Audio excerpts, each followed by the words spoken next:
गोपाल नारायण सिंह विश्वविद्यालय के आंतरिक शिकायत समिति द्वारा लैंगिक संवेदीकरण और समाज में इसके सुधार की भूमिका पर एक दिवसीय कार्यशाला का आयोजन किया गया।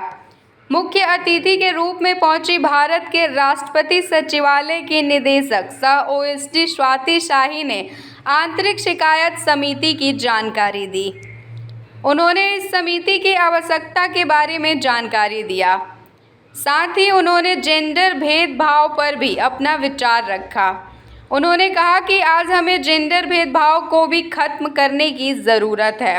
उन्होंने कहा कि आज हर क्षेत्र में लड़कियां आगे हैं और इस भेदभाव को दूर करने के लिए पुरुषों को भी आगे आना होगा।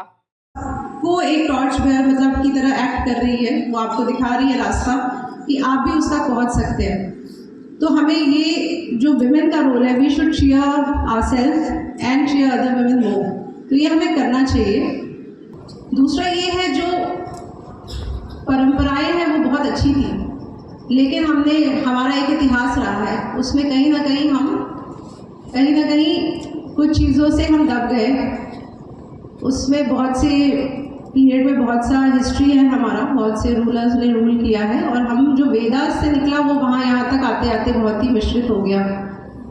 तो वापस से अगर वेदास में पहुँचते हैं या वैदिक जो उपनिषद की बात की जाती है उसमें भी जो तो इनफैक्ट वाइफ को भी बोला जाता है कि मदर ही है, बिकॉज आपका जो एक नज़रिया है, एक सहजता है और एक जो आपका स्नेह करने का दूसरे के प्रति नेचर है वो प्रकृति ने दिया है, तो वो तो रहेगा ही। लेकिन उसके साथ साथ आज के समाज में एक विमेन का रोल बिल्कुल ही अलग हो जाता है।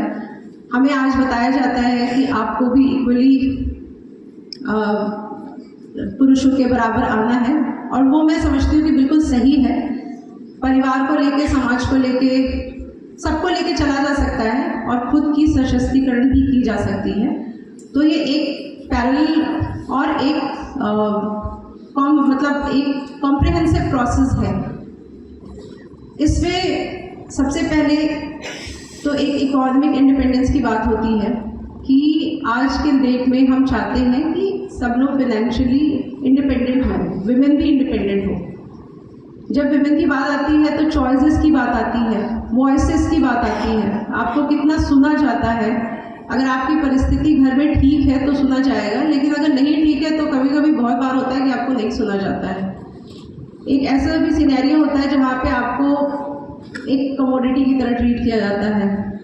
तो उन सब सिनेरियो से बचने के लिए या उन सब सिनेरियो में अपने आप को स्ट्रॉन्ग रखने के लिए फाइनेंशियल लिटरेसी एक ऐसी चीज़ है जो कि सबको यहाँ से पास आउट करे तो कोशिश करें, क्योंकि आप यहाँ तक पहुँचे हो, है ना। आपके ऊपर भगवान का, आपके माँ बाप का, आपकी किस्मत का, सबका बहुत आभार रहा है और बड़ा स्नेह रहा है सबका कि आपको यहाँ तक पहुँचा दिया गया है। तो अब आपकी भी जिम्मेदारी बनती है कि इसको यहाँ से आगे लेके जाएं। तीसरे मैं ये कहूँगी कि जब इंटरडिपेंडेंस की बात आती है तो मेन को भी सपोर्ट करना है वुमेन को। ये हम लोगों ने अपनी फैमिलीज़ में देखा होगा, मैंने तो अपनी फैमिली में देखा है। मेरी मदर टीचर थी, तो जब भी वो स्कूल से आती थी तो पापा सबको बोलते थे पहले उनको पानी पिलाइए, उसके बाद कोई बातचीत करेगा। अगर कभी उनको चाय पानी नहीं मिला तो ही मेक श्योर कि वो उनको चाय पानी स्कूल से आते ही मिले।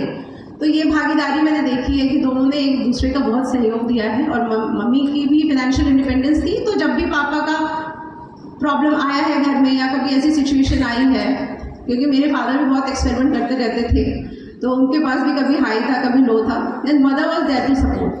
तो इसलिए फाइनेंशियल इंडिपेंडेंस तो दोनों को ही, मतलब दोनों की ग्रोथ के लिए, परिवार के ग्रोथ के लिए तो चाहिए। और इसमें पुरुषों की भी इक्वली भागीदारी चाहिए कि वो कंधा से कंधा मिला के आए, समझे उनके साथ। अगर आज हम डिस्क्रिमिनेशन की बात भी इसलिए भी करते हैं क्योंकि कहीं ना कहीं हुआ है ये डिस्क्रिमिनेशन और उतनी अपॉर्चुनिटी नहीं दी गई है। छोटा सा एग्जाम्पल है, घर में होता है और बहुत होता है, यूपी बिहार में तो बहुत होता है